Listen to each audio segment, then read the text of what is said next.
we can move to the next presentation from PREDICT6G. Sebastian, if you can share your slide. Yes, absolutely. Give me one brief moment.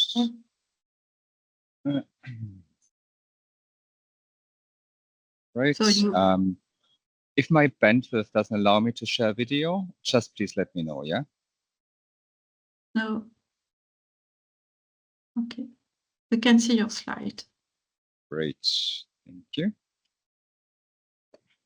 So, so my name is Sebastian Robitzsch. I'm representing here PREDICT6G. I'm the standardization manager of PREDICT6G, and myself, I'm leading the standardization activities in ISG ISAC. I'm a delegate there, and I'm leading a system architecture and protocols team within our London office.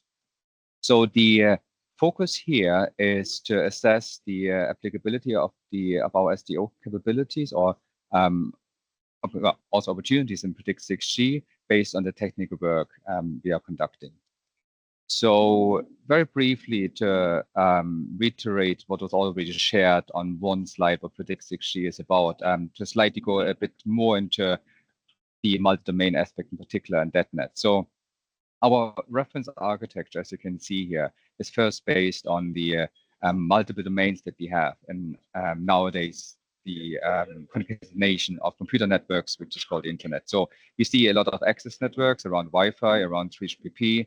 We have, of course, the internet itself, exchange points, so those clouds, you can really see them as national exchange points.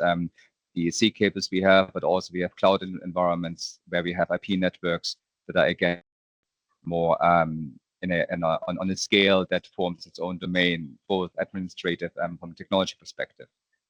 Now, our aim is here to have an end-to-end flow control, so a multi-domain data plane, MDP, and we aim to have the ability to treat those networks as really domains in itself, and we know that services have to go with those networks, and they form an end-to-end flow, of course.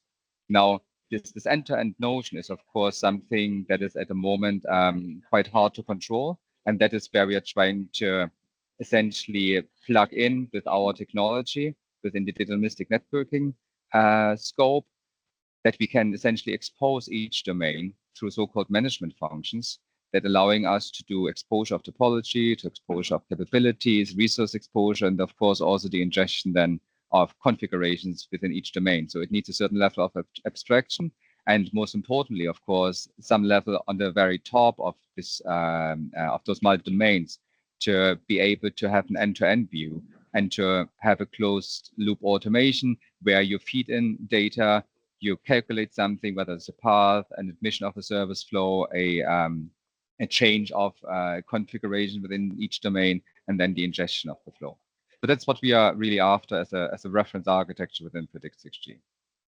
And of course, you have at some point use an application requesting a service from the overarching end-to-end functionality.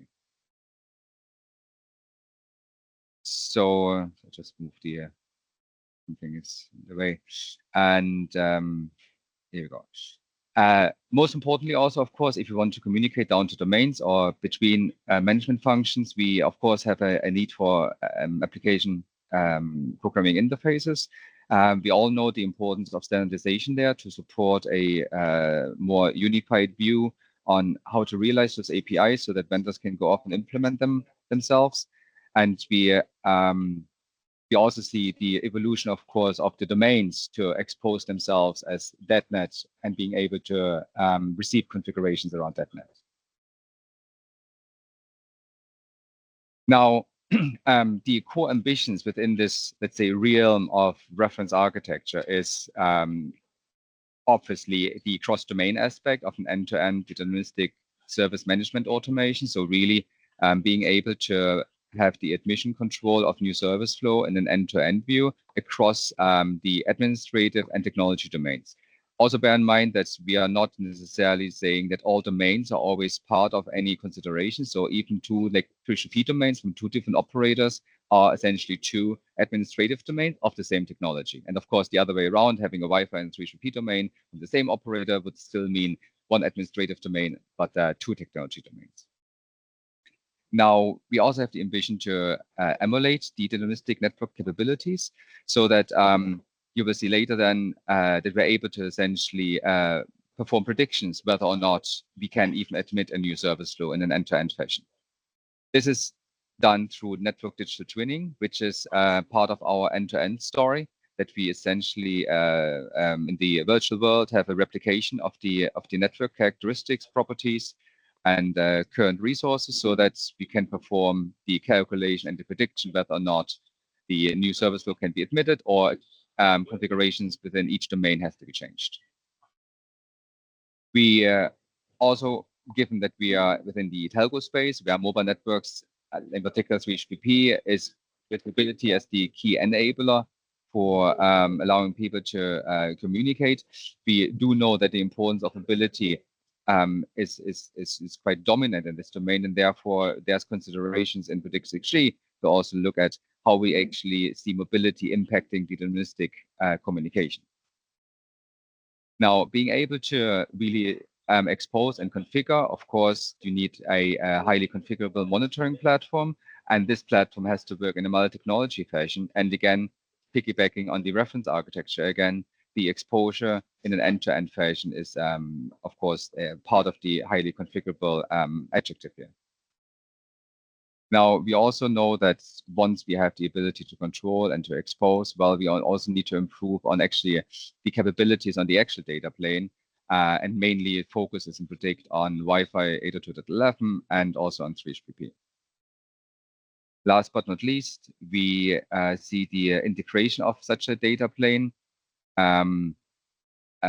as an important milestone, but also we will have domains, which we can't argue against, of course, that are non-deterministic domains. So there's also consideration in PREDICT, how do we deal with domains that we have to cross with our service flows, but we can't control them and they have no deterministic capabilities.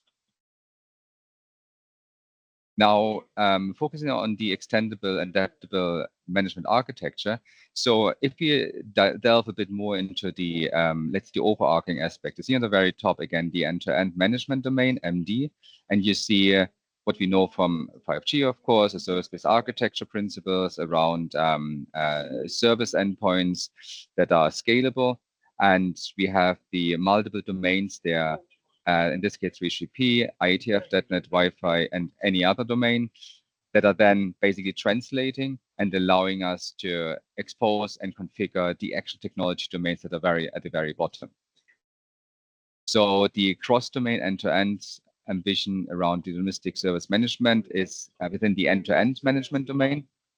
The predictability through digital twinning is essentially within this abstraction of each domain, being able really to have the notion of models that are unique for each domain, given that they are, for example, straightforward example, 3GP radius scheduler looks quite different than a Wi-Fi access point behavior when it comes to packet switching. So, so there has to be a certain abstractions, but also like technology-specific realizations for predicting basically an end-to-end service flow. And then on the in the domains itself, piggybacking on the ambition number 6, the improvement for deterministic capabilities in 3GP and Wi-Fi domain. Now, when it comes to service flows, just to give you a very taste of the let's say almost complexity that you face once you want to achieve this. So we see here two end devices. We see so-called border gateways, and we see simply different domains 1, 2, and 3. And the service endpoints that we can essentially control are those border gateways. And we have then also within each domain service endpoints that are being translated basically through the border gateways into our end-to-end control.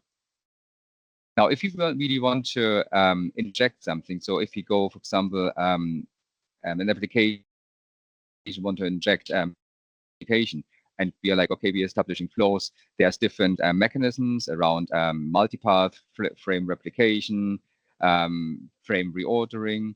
So there's really this a notion required of being able to control and also understand how different flows can actually go through the various domains, at what point we want to split, and at what point we want to rejoin. And again, doing this in end-to-end fashion across multiple domains needs the abstraction as well as the ability to actually even have to control over them. And this is the ambition number 7, essentially. So looking at network digital twinning as one of the almost key concepts to be able to really predict, because we need here as a baseline the ability to inject not only the models for each domain, being able to have the knowledge to really, in this case, monitor in a closed loop automation, monitor what's going on in the network, being able to predict with models that have been pre-trained or maybe trained on the fly, and then the injection of the reconfiguration. So the focus here is really when you look at the left here, the DT, the digital twin, is actually has multiple places where you can find instantiations of a digital twin, but this entire construct of digital twins, the circuits here, they actually form the network digital twin.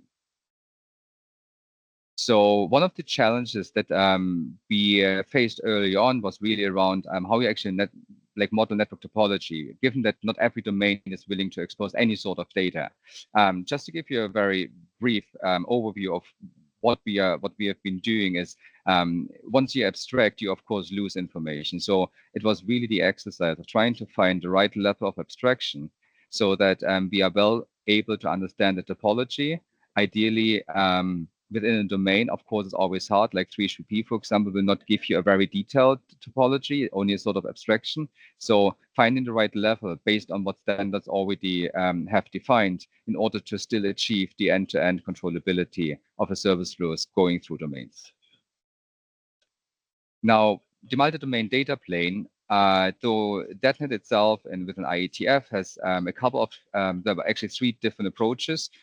And one of the approaches we have actually implemented in the project and we are prototyping is the usage of MPLS over UDP/IP as one of the DetNet data plane approaches. And you see here the protocol stack, essentially, multiple domains. So domain 1, 2, and 3. And again, the protocol stack indicates not only the complexity, but also our ability to even have at some point this unified view through in the end tunneling to have packets traversing multiple domains, but then at the same time being able to configure them through service APIs. Another approach that is within the same data plane is an ability to use plain IP instead of MPLS over UDP/IP.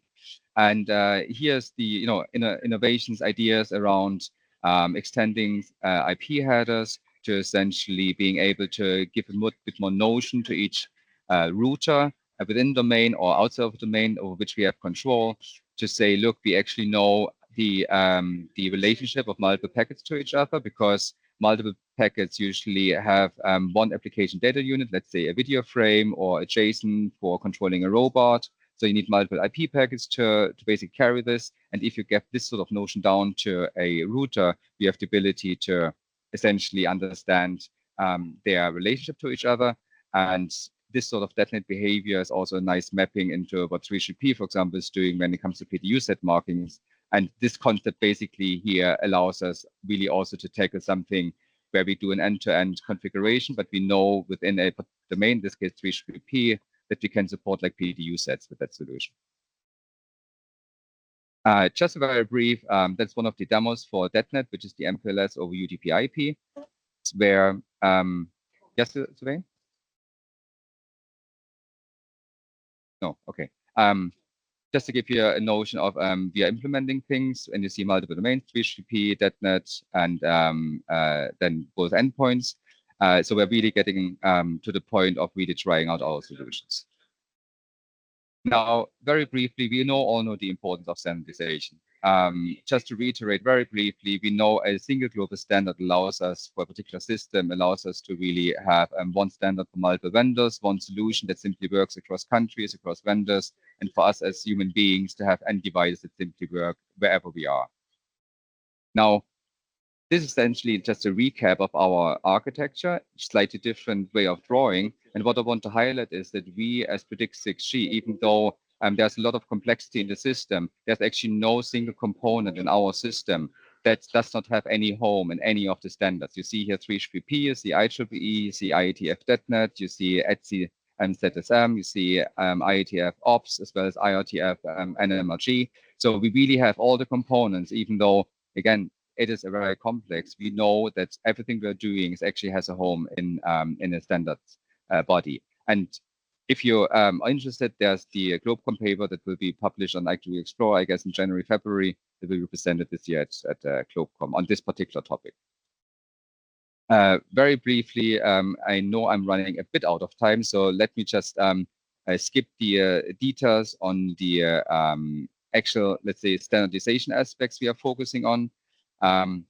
One point I want to close with is essentially a notion of what we have been doing as PREDICT. I don't give you here, of course, not alpha or maximum numbers or the actual numbers, but just to give you a ratio of where we actually contribute into SDO. So you see, given that .NET as a topic, of course, is IETF-centric, you see a big bulk going to IETF. We have a big bulk going to ETSI, given that this is really 6G work we are doing, and 3GP has only now started doing the workshops on allowing media partners to talk about 6G, and then next year the companies to propose 6G topics. So it's really challenging, of course, at the moment to contribute to 3GP with a pure 6G topic. Having said this, you see on the right, out of all the contributions we have been doing, the ones that got accepted, to no surprise, are mainly IETF and ETSI. And with that, I would like to thank you. Thank you, Sebastian. So I think we have time. There is a question, indeed several questions, but they're all related in the chat. So your approach require, yeah, I can read it for you. Your approach require a lot of exposure from the different domain. I'm wondering how would you do around legacy network, meaning probably non-SDN network? Yes, so that is what we consider really as networks that do not expose themselves as being .NET enabled. So the approach there is, of course, that we have some sort of probing, that we know roughly what's the behavior of the network, and either the digital twin can accommodate that. And of course, we know that in that case, any sort of predictability, it would be more than just challenging to have the 9/9s when it comes to reliability, because if you have no control over a network, you can only estimate, and those estimations, you can be wrong. And if you're wrong too many times, you don't hit the 9/9s. So indeed, if the legacy network, and we simply have no way of having an exposure of topology capabilities, then we can only treat it as one link, basically, and measure through probing, for example, how the behavior is. So I see a second on, do you consider SDN network domains? So SDN in itself is more of a technology, not a domain. So so the ability, of course, to have a software-defined network environment. So if you look at, for example, .NET with a .NET controller that has then routers to configure through APIs, I mean, that is essentially an SDN view or vision, how you would actually centralize something functionality from a functionality perspective without centralizing something in a single instance in a network. So when it comes to domains, we really talk about technology domains, 3GP, Wi-Fi, Ethernet, .NET, mainly because if you want to predict the behavior of packets routing / switching, we need to know basically the schedulers and how they actually operate. And this is very, very unique to each technology domain. So that's for us, SDN itself is a technology oriented control. Then there's another question. Non-SND domain for SDN, if it's a lot of information. No. So for the last question, yeah, is there any? I suggest you can tackle sure, of course. it, yeah, absolutely, offline in the chat. Thank you very much. Thank you.